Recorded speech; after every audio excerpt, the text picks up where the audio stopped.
Good morning, everyone. Good morning. I am Coach Kalloo, and welcome to another fantastic Monday Mindset meeting. Due to budget cuts, I have to introduce myself, so I hope you guys don't mind. We are all pivoting. These are tough times. These are different times, but I'm really excited. Before I introduce our co-host today, which is Melanie Higuchi, I just wanted to do a quick little rundown. Welcome you all again. Fantastic for you guys to be joining us today. As a first thing, if you could just pop in the chat room and just let us know what business you're in and what you do. If you are a full-time stay-at-home parent, that is a business. So, big yourself up for that. Let us know where you are in the world. And that's always great for Melanie and I just to see where people are at, what they do in business or in life. And that's okay too. And be able to go from that. I'll introduce Melanie. We're going to have a great conversation about virtual organizing. What exactly is that? I know what some of you are thinking already. Virtual, you need the real thing, right? And we're going to get to that. We'll see what that looks like for you. I saw you, John. And we're going to do a quick little get really deep into it. When we talk about the mindset, what exactly should we be focusing on? What are some imperfect inspired actions we can take for this week and be able to action that? And if we could let you walk away with one or two things, this would be fantastic. That really is our intent. We've got 30 minutes, although Melanie will be sticking around for the next 15 minutes after the after meeting just to answer additional questions. And sometimes we just kind of get into the conversation a little bit deeper. So if you're able to, please stick around for it. We're now on podcast, so we will share some of that information. You'll be able to see that on our website. So we'll give you those great different, we'll give you those links. You can either search my name or Christopher's name, and you'll be able to see it on Apple Podcasts as well as Spotify. So if you're joining us for the first time, welcome. So much great things to cover today. And if you do have questions or comments, please, throughout the meeting, Catherine will be monitoring that for us, and she'll be able to let us know. And if you are quite comfy, you could speak as well, and we'd love to invite you to ask a question and talk a little bit about maybe what you're going through or experiencing. A lot of times people have that mindset too, that it's just them. It's only happened to me. Maybe it's just me. Trust me when I say it's not just you. There's so many other people or experiencing similar things, and it makes sense when you comment and ask. So without further ado, let us find out a little bit about Melanie and also what exactly is this whole virtual organizing is all about. So whether you're searching for residential support or business mentorship, Melanie works with you to tailor a process that is uniquely yours. It makes sense, right? No stone is left unturned, encouraging confidence in your next steps to reclaim control. Because sometimes it says something about us, right? When we have a messy room. Driven by connection, Melanie possesses a coach-like method with hands-on holistic support, leaving a lasting impact that empowers you to clear the clutter and create space for getting the most out of life. She wholeheartedly believes that functional change is where personal freedom thrives. Functional space makes organization work for you. That's one of her big taglines there. Melanie is a proud member of professional organization in Canada. Did you know? The national association that represents professional organizers across the country. Trust me, I didn't know. She is also the chair of Calgary chapter and a director at large on the national board. Good morning, everyone. Good morning, Melanie. Welcome. Did I miss anything? No, you made me sound amazing. Just mic drop now. We're good. Good morning, everybody. Thank you, Kyle, for having me this morning. I'm super honored to be here and to chat all things organizing. Like, who knew it was a thing, right? I love it. Thank you so much for being here. You are amazing, though, Melanie. Like the stuff that you've done, and I think a lot of people don't know the different history of when we connect on the things that we talked about and what you're capable to do. But let's just jump right into it for this meeting. Is what exactly is virtual organizing? Sure. Well, I'll get right in there. So, for a lot of us, we know, we think of organizing as in we are in our own spaces, whether that's in your home or in your business, in your office. Traditionally, the majority of my business has been going into my clients' homes or their offices and working side by side and helping to, achieve, some organization in the different spaces. However, when COVID decided to enter our world, that certainly changed things, as we know. And so that's when I officially launched virtual organizing. And so what that is essentially, it's a way for me to connect with you virtually, just like we are this morning, and help you to still, achieve some organizing success. From my home and from your home. So most of my clients are comfortable on Zoom. So we will, schedule an appointment. We get on a call. Virtual organizing, we tend to have shorter sessions. So, in a home session, when we're together, we could do up to, 4 or 5 hour session. However, on Zoom, it's a little more challenging. So I tend to stick around the hour and a half mark. But it's amazing how much quick impact and change you can achieve in just an hour of having a call with me virtually. For example, if you might be sitting in your home office right now. If you were to do a quick scan, is the surface of your desk, is there piles of paper, kind of everywhere? Do you have things that you've been meaning to put away and you just haven't had time, or you just don't know where to put it? So what I do, is get on a call with you and make some quick changes that, even 5-10 minutes can make a massive difference on your business. Yeah. Melanie, it's interesting that you say that about the desk, because I saw a couple people did they didn't want to directly look around because they were mindful of that. But can you talk a little bit? So I want to understand a little bit more about that, the physical aspects, obviously, of how you do a virtual, because the people tour you around. But before we do that, I'm actually kind of curious, is there a connection between someone's mindset around how they're going to carry themselves throughout the day or even life, depending on how organized they are, like the physical organization? Why is that? Yeah, absolutely. When, we may not realize the impact that clutter has in our life and on our mindset until we actually start getting through the process of decluttering. I've often heard from my clients going, man, all of a sudden, I feel like I have more energy, or my mind is more clear because there's less stuff around me. And so when I come into my office, or I come into the kitchen, for example, or I go into the laundry room, I'm much more inspired to come into a space that feels a little more organized. And I do want to preface, Kyle, with saying that being organized is going to be different for every person. My process is such that I customize it for your needs. So I'm not coming in and imposing my method onto you. I may have my office, what works for me is having a clear surface. That's what makes me feel good. But if you're somebody who thinks, paper's out of sight, out of mind kind of concept, you're afraid to put things away because I'm going to forget to do it. We can work and find ways to be organized within that mindset. So it could be that you've got piles on your desk, and that's okay, but in a way that still achieves, that mindset of productivity. So I'm hearing not to take all the files and throw it in a box and put it under your desk. Is that what I'm hearing? I mean, listen, if that's what works for you, then that is okay. I have some clients that likes, their TELUS phone bills, for example, are in a shoebox. It's not, a fancy way of being organized, but that's what works for the client. They know exactly where their bills are if they need to get it. So again, I like my files in a file folder, all labeled. Sure, that works for me. But if you like yours tucked under your bed and you know exactly where it is, that's okay, right? Yeah, because when you hear I have an organized pile. It's organized. I know where everything is. It looks messy. I know where everything is. That okay? I always say there's no right or wrong when it comes to organizing. I think so long as you're not feeling overwhelmed by that visual look. If you're feeling like you come into the office and just coming in and seeing all that gives you anxiety, and you're just like, I don't even know where to start, my mind is cluttered, I'm not organized and where to begin my day, then that's a conversation to have. However, we can work together in figuring out how can we make it that you have your piles maybe a little bit everywhere on your desk, but in a way that makes you still feel inspired to come into your office and get tasks done for the day.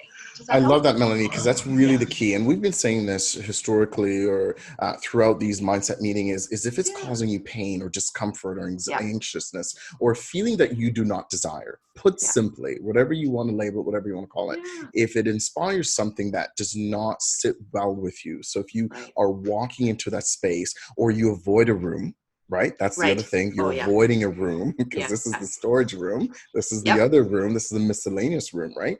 And, you know, I look at that as what else are you avoiding?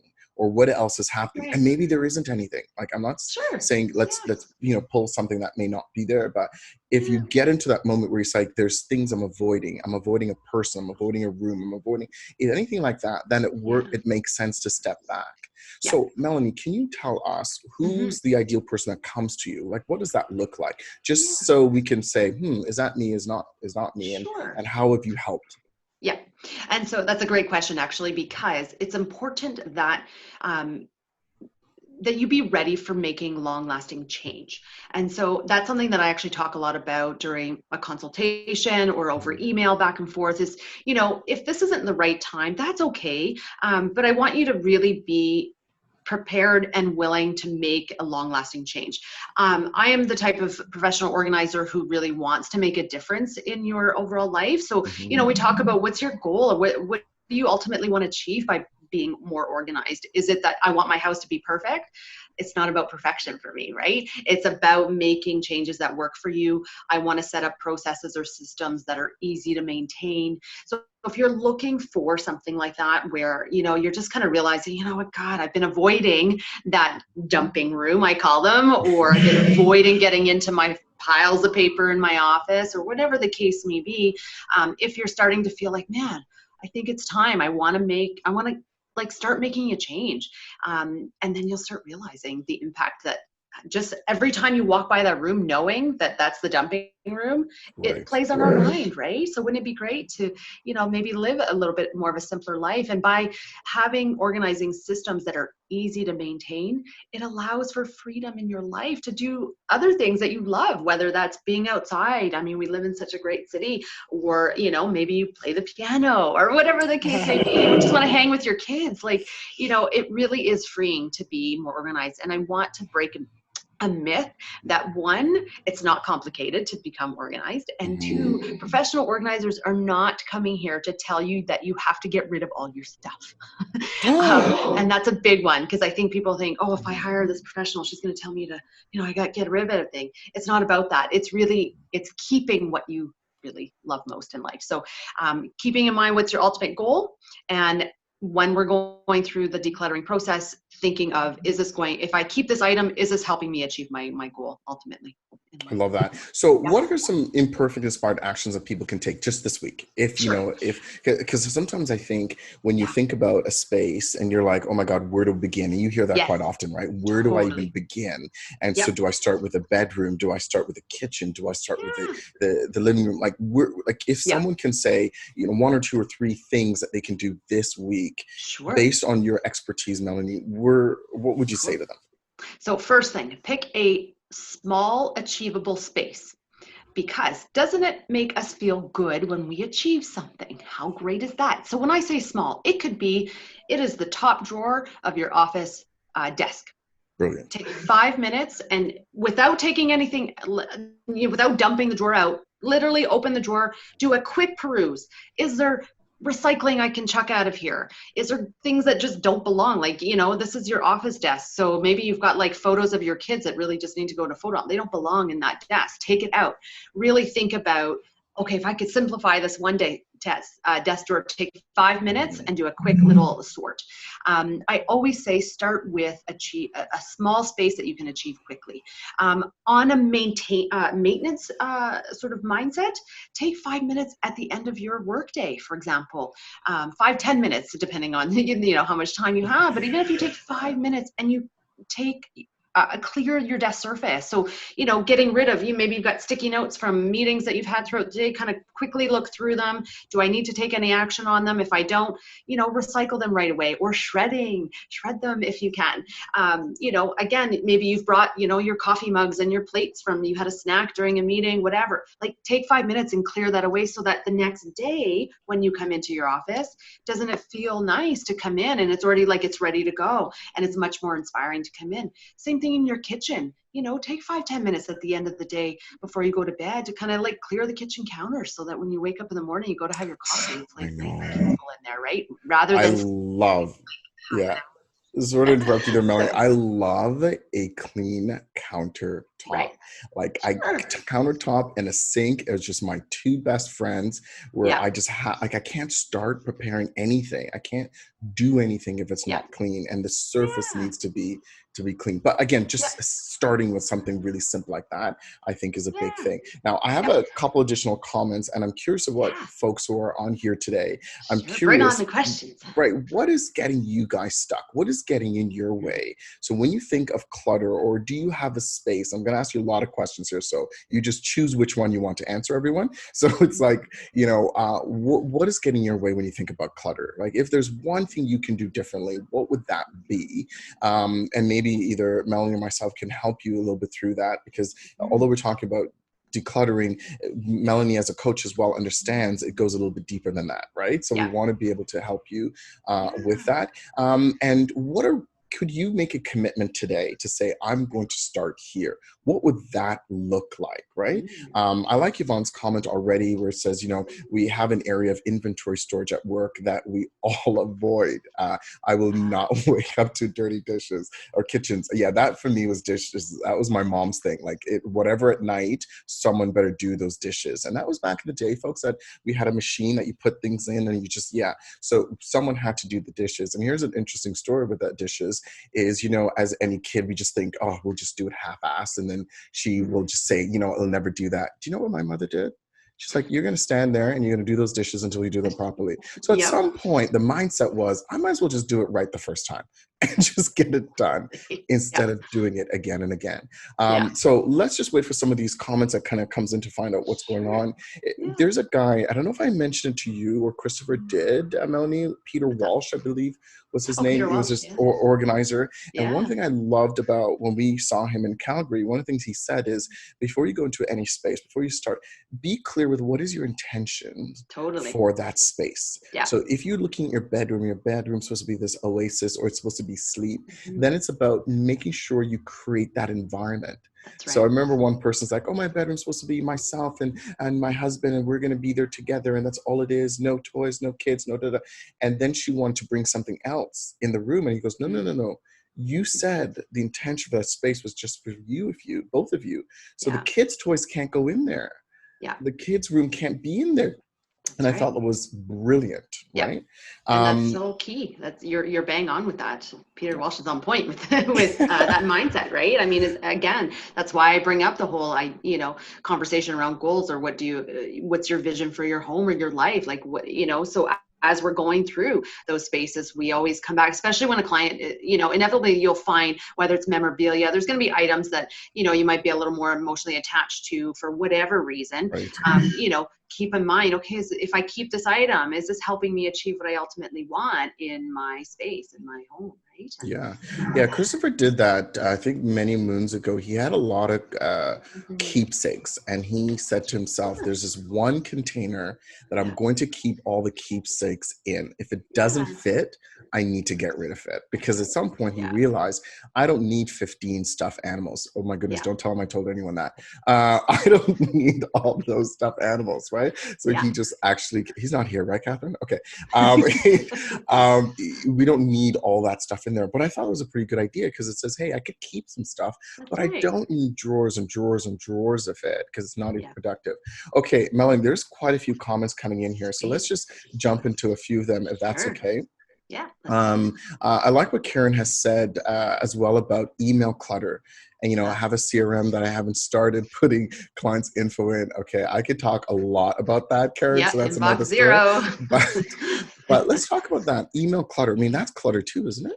100%. And so many of my clients, I would almost argue that the impact of digital clutter is almost equal, if not more, than the physical clutter with my clients. I have many clients that are sitting at an inbox of 3,000 to 5,000 emails. And again, the same thing as, the ignoring the room, like they go into their inbox and they have that number, especially on I think Apple product, your inbox, it'll tell you a number tallying, right? And I'm like 3,000, like I can't, that for me gives me anxiety thinking about that, right? So how can I help my client get to achieving an inbox zero process, for which I have learned a method, which is great. Interesting. Okay. Yeah. Now, Melanie, I'm not sure if you could see John McIntyre's question comment there. I can pull up John McIntyre.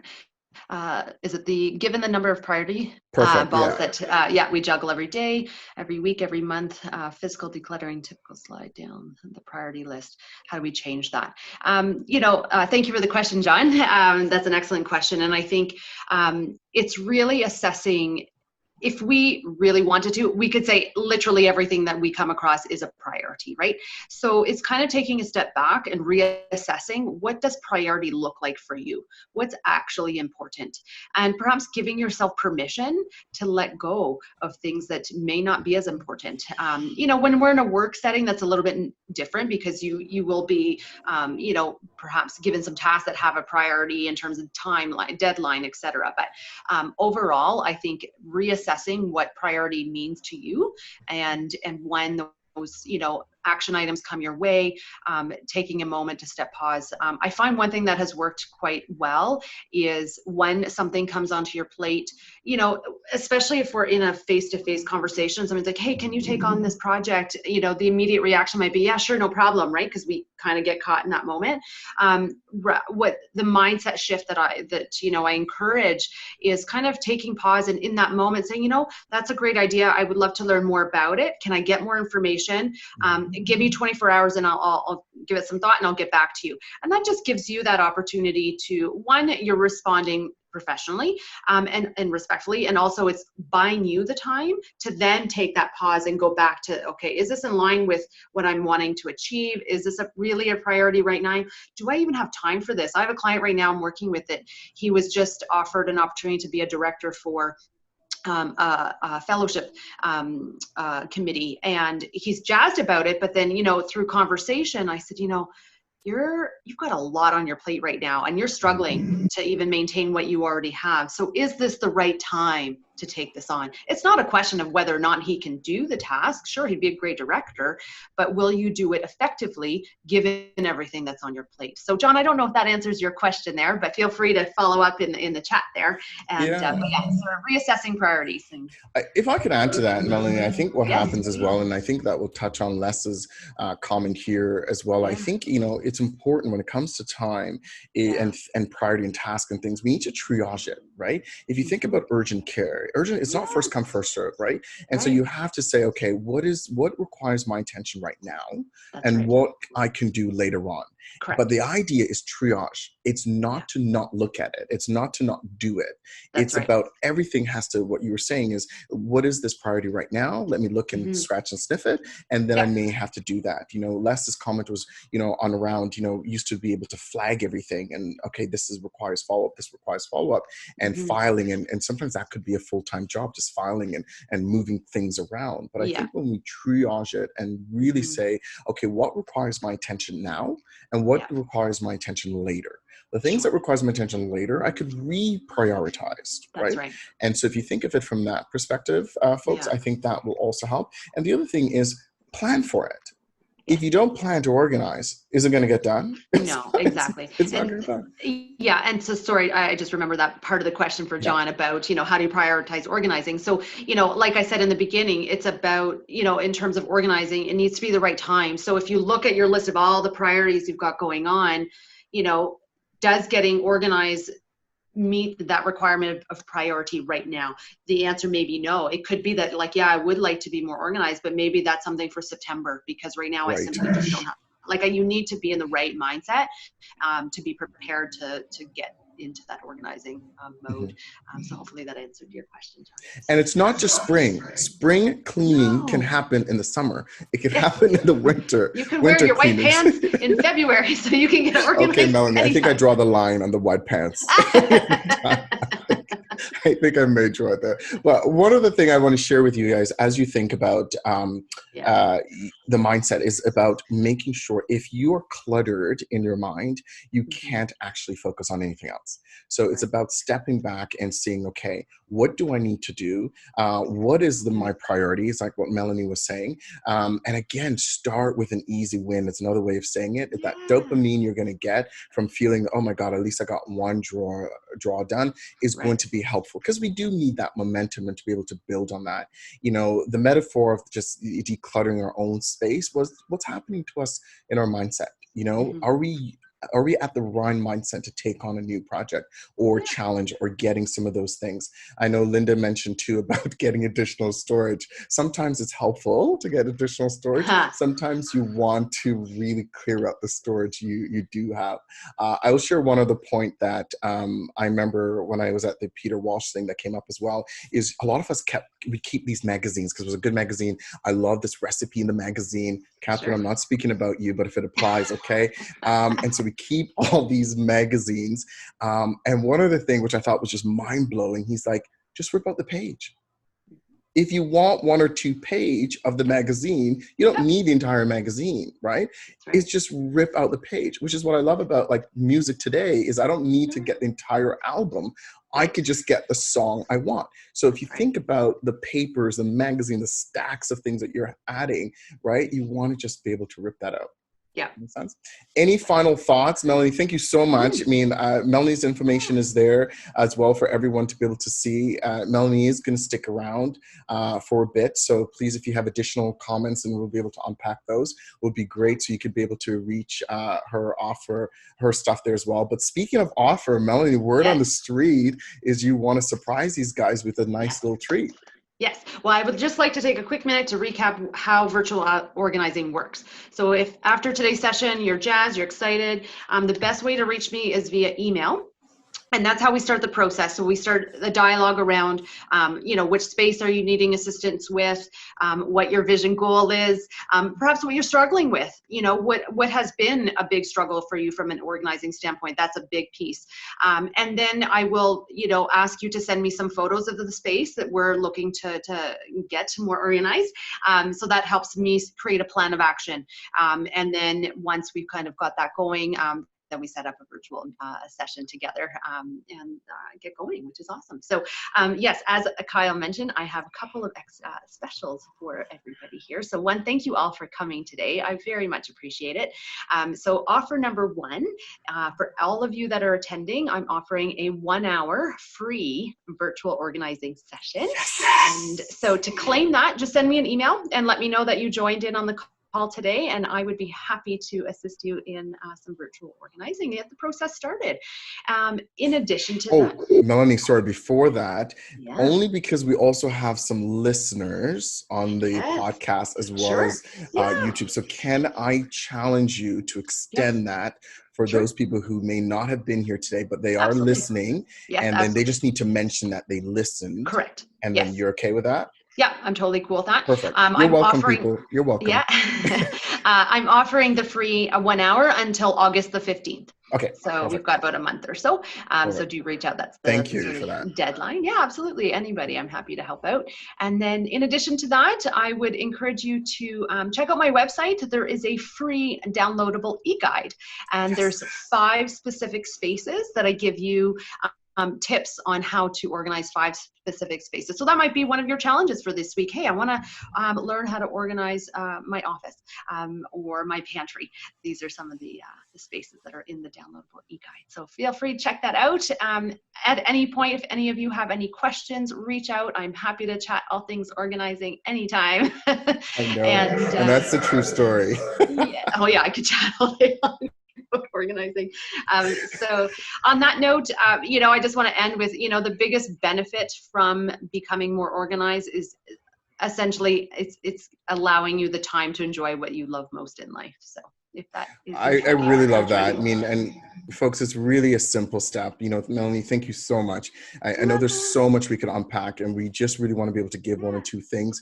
Sure. For everyone else, please let us know what resonated with you the most today. If you enjoyed the Monday Mindset meeting, please share that with a friend. You know, send them the link. We'll always keep you informed. So please share that to be able to register for next time. If you're able to stick around, it'll be fantastic. Next week, we have this guy. Where am I pointing this way?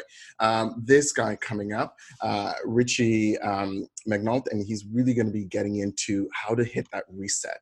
And so he has a very fascinating story about, you know, getting himself moved from as an athlete, and then how do you have these competing priorities that we talked about today. How do you actually do that reset? And so I think that's great. Thank you all, Coach Kalloo here. Thank you all for joining us today. We're really looking forward to seeing you next week. Thank you for sharing your great comments. And like I said, if you're able to stick around, we would love it. We get a little bit more into it as we talk about some additional Q&As. Thank you. We'll do a quick outro, and then we will be back.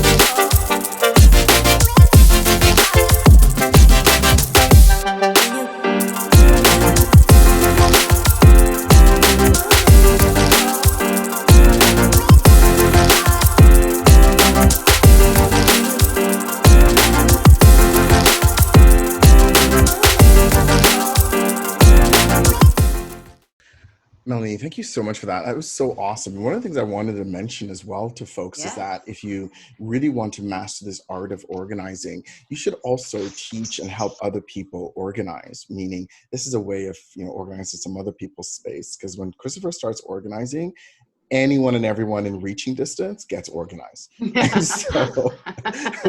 And so which is so good, because it really allows you to be able to kind of, you know, free it up a little bit. I know, you know, Dan Redlack, and one of the things that Dan said when he was on the Monday Mindset is that your money should have a purpose. Like everything should have a purpose. And then it just got me thinking this morning, you know, what if everything in our space actually had a purpose? Like even the book on a shelf, right? Maybe its purpose is, I need you to be readily available for when I need to grab you, right? And I just thought, you know, what if that was the mindset, is to be able to say the things on your counter, not on your counter, things in your home, what is its purpose? And if it has no purpose, then what is it doing there? Yeah. How do you feel about that?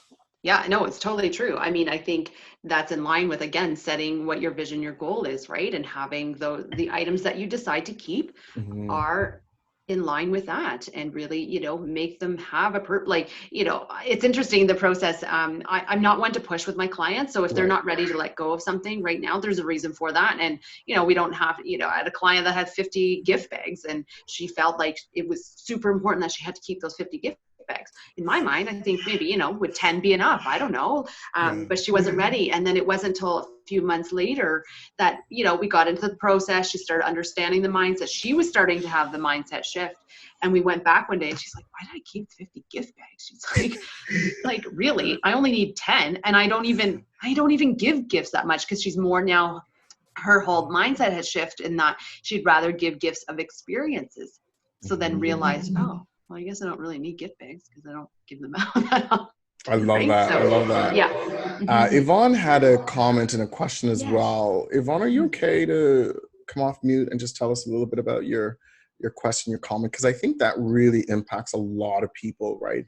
There's one thing to think about yourself, but as an owner operator and someone in a senior role, you're also thinking about your employees, right? Yvonne? Yeah, right. I don't have a problem coming off mute. You know me, I talk a lot. Is that in the DNA? Is that in the DNA? Yes, it is. It is genetic for sure. So my question, Melanie, is we have this huge problem area upstairs, and it has hundreds of dollars worth of inventory, and we have a really dirty building. And it's an old building. It's a problem area, and there are bins and bins and bins worth of inventory up there, and we can't make it a priority because it's out of sight, out of mind. But we have hundreds, well, thousands of dollars of inventory dollars tied up there. We don't know what it is. It's dirty, it needs to be cleaned, and it needs to be inventoried. So how do I get the staff to buy into this is a priority? Because I'm not going up there to do it myself. Gotcha. Okay, so excellent question, Yvonne, and good morning. Thanks. Good to see you. Good morning. Yeah, I think, it is a challenge when you're working in, an office setting, for example, or a business setting, right? Because, generally speaking, I would say we're not looking to impose our method onto others because everybody works a bit differently. However, in your case, again, it's coming back to that question Kyle brought up about priorities, right? So, I think at some point it needs to become a priority if that's important. If you're sitting on all these dollars on this inventory, is the hope and goal, to go through and start selling this inventory. Exactly. If that becomes the ultimate goal, then we need to get everybody on board. So whether that's, having a staff meeting or that's a memo that goes out, whatever that works best in your company, one, you make it a priority, and perhaps it becomes somewhat of a team event. Like you say, you're not going to get in there by yourself. It's overwhelming. So I'd say have a conversation around, is it a priority, and when can we actually implement this? So think realistically, look at the schedules ahead. Maybe it's not a right now thing, but it is important. So perhaps it's in September. Create a plan around it. So perhaps that's having a conversation with an organizer who can help you devise a plan of action. So whether an organizer comes in and becomes the team lead for the day and takes, the whole staff through, I think you need to be prepared with supplies, have everything ready, and set the expectation and the goal. Be clear on that so that everybody knows we're all on the same page. This is what we want to ultimately achieve. Does that help answer the question, Yvonne? Yeah, it does. It does. And I think with the size of the task, it also makes sense to do it in bite-sized pieces. Yeah, that's what I was going to suggest as well. What you was that Yvonne for that piece around just saying, what, guys, every day for 15-20 minutes, this is what it is, because it is a daunting task for everyone. And people are saying, I don't even clean up my own house, much less coming over here and cleaning it up, right? So it could be one. Yeah, it could be one bin at a time, Yvonne. Is that? And reach out to the staff. I mean, you might have some staff that are innately super organized and they love doing the stuff. Like, I could get in there easily. Like it's rewarding to go through and sort and purge and organize. So I would say pull your staff, find out, like, is anybody super jazzed about this? Like, I'm not jazzed, but maybe, you've got a handful of employees that are, and, perhaps you delegate that out to them and say, okay, have at her. This is what we ultimately want, and go one bin at a time, or half an hour a day, whatever you want. Okay. Thank you, Yvonne. I appreciate that. Yvonne just touched on a couple different things too, right? When you talk about money that's tied up, I remember when people said, oh, you'll find money, when you're cleaning. I'm like, well, what does that mean? But literally you do. You literally find money, or like you said, Melanie, opportunity to sell something, to be able to do that. And I know there's quite a few people who have said, well, I just put this thing on eBay, the next thing you know, and then it's interesting, not mentioning any names, Catherine, but they will find things and then say, oh my God, I need to go find something else to clean and to go find, right? Because they really like the idea of just kind of purging these things and just getting them out, right? Yeah. And even if you get $10, they're like, I don't know what I'm gonna do with that, but that's just, I got something. Right? Totally. Or on the flip side of that, Kyle, often clients fall into the trap of, as we're, for example, the pantry and fridge, if we happen to be organized in there, realize, oh my God, I've got like 15 ketchups. Like, I don't need to buy ketchup now for like 2 years. So you're saving money, like you've pre-bought essentially or toilet paper or whatever paper goods. You might have a storage unit in the basement that you've got, dry goods down there. And then you've got some in the pantry. You've got doubles, triples of everything. And so, you do find yourself saving money, and that like, oh, cool. Now I have all my paper towel in one spot. I know exactly how much I have. I don't need to buy any. And you become more purposeful in your shopping. Absolutely. I love that. The other thing I would mention, just back to what Yvonne was saying about the employee side, the best thing to get buy-in, I find, is when you pose a problem to the organization or the person you're trying to get the buy-in from, and you ask their help to solve it. right? So even though you know how to solve it, I find the best thing, again, it works for parenting is what I'm told as well, is just say, listen, we have this room in here and I have no idea what we should do with it. Like there's tons of inventory in there. There's tons of stuff in there. Yeah. I don't even know where to start. Does anyone have any ideas? Because as soon as they start chipping away ideas, they're more inclined to say, why don't we do this? Why don't we do it? And you're going to turn around and want to say, you know what, I think that's a great idea. So you mean you want to clean like every 30 minutes a day? Is that what you're saying? Okay, guys. You know what I mean? It's just something mind-blowing about posing it as a problem and then getting them involved in it, right? John also, John, do you want to come off, you want to unmute and just talk about your last comment and question there? Because I mean, I could talk all day on that one too, but. Morning, John. Morning, Melanie. Thanks for the answer to the other question. It was perfect. Oh, good. I'm glad. Yeah. So just wondering a little bit about, I can clearly see the benefits of decluttering, whether it's physical, digital, whatever. But is there an aspect to measurements associated with decluttering in whatever form it comes about? Like, is there a way to kind of put it together with understanding its impact on productivity? So I'm kind of thinking a little bit about metrics. Okay, like in terms of research, like data to kind of back up the data or something that we could actually implement in our professional setting. You know, if we were more organized, you mentioned also systems and processes sort of thing. Sure. Yeah. I don't have, sort of data myself to pull from. I have my 4 years experience that is what I'm really pulling on in terms of, the impact that, being more organized certainly does increase productivity. And again, it doesn't need to be complicated. That's something certainly that, I could chat about, in terms of like we're doing today, doing a webinar, doing a little session with employees to talk about, what are some easy steps that we can all collectively do that, can streamline our processes so that we become more organized and more productive. And that's something that I've done with some of my business clients is, looking at the process, the systems that are in place and kind of, see, are these processes, some of them archaic, maybe they don't apply to the business today and how we all function, maybe from a digital standpoint, right? Perhaps one of my clients, I helped her go from being completely like mounds of paper everywhere to being digital. So it's kind of, again, coming back, John, to, what's the priority from the organization, the business standpoint? What do you guys ultimately want and hope to achieve with your employees? Or colleagues, and then come up with a collective plan and set up some processes in place that are simple that everybody can achieve, right? But I think it's also presenting it in a way that your employees or colleagues will see it as a benefit to being organized, as opposed. It's a bit of a tricky thing, right? I see this a lot in residential where it's like, oh, my husband needs to get organized, right? So you want to be mindful of how you approach it to employees so that they're not feeling like, oh, there's something wrong with me and I'm being told that I need to be organized, right? I think if we present it in a way that it's benefiting the company as a whole, and we're not picking on, one or two people that perhaps are a little less organized than others. But in terms of metrics, I don't have that kind of data at hand, but I hope that helped.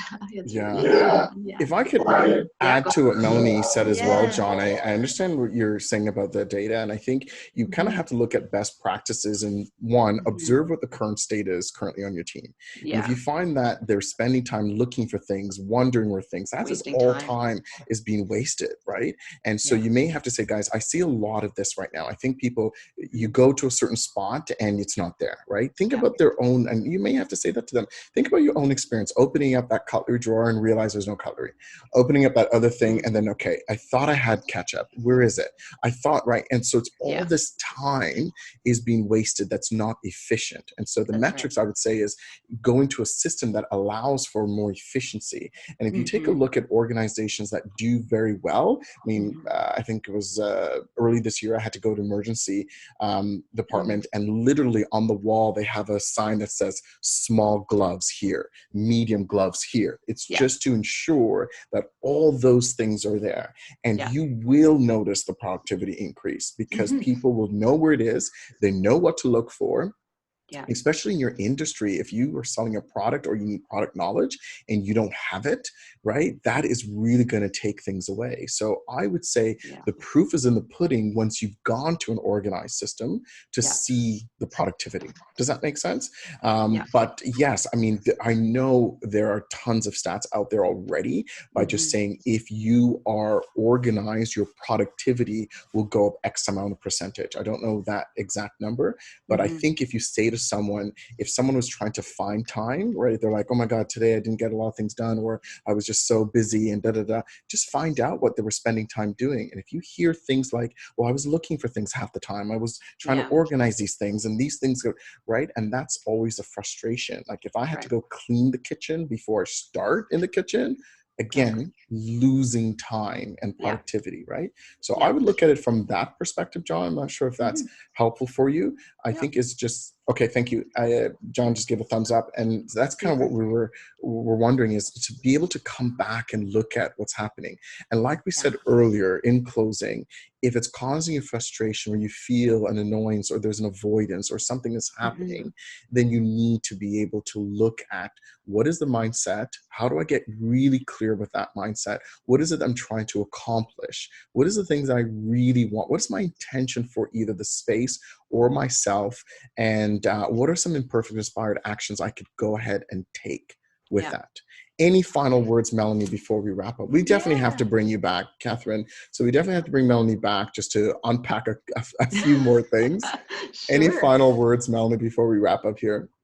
Yeah, I think, again, it's you know, what is the priority?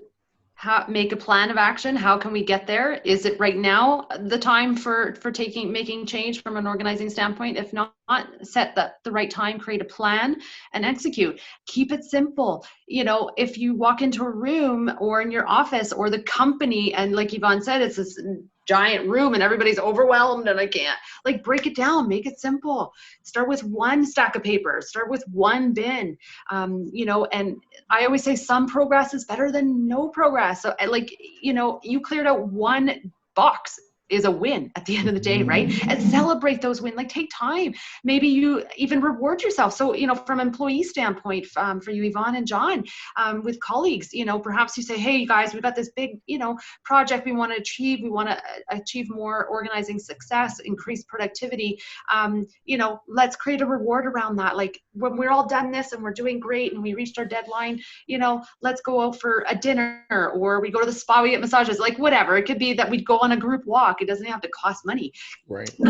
You know, reward those successes and get excited when, you know, maybe a colleague took 5 minutes at the end of each day to clear their desk of all of the, you know, the excess of clutter at the end of the day to make them more productive. So, you know, celebrate the wins and, you know, be jazzed about organizing. I don't have to be this like, oh, I gotta get organized. I don't want to do it. You know, like, it's okay. Organizing can be fun. Put some tunes on and set the stage, right? You know, let's, you know, if it's a company-wide thing, let's put on our jeans, be in some comfortable clothes, put on some music that pumps us up, you know, set the day, you know, set the tone for the day and just have fun with it. Yeah, thank you so much, Melanie Higuchi. I really appreciate you coming on today. Thank you to all of you for listening and watching as well. I'm looking forward to seeing you all next week when we're going to chat with Richie on the Hit the Reset. Speaking of organizing, let's hit the reset. Thank you all. Have a blessed week. Have a great week. Bye. See you.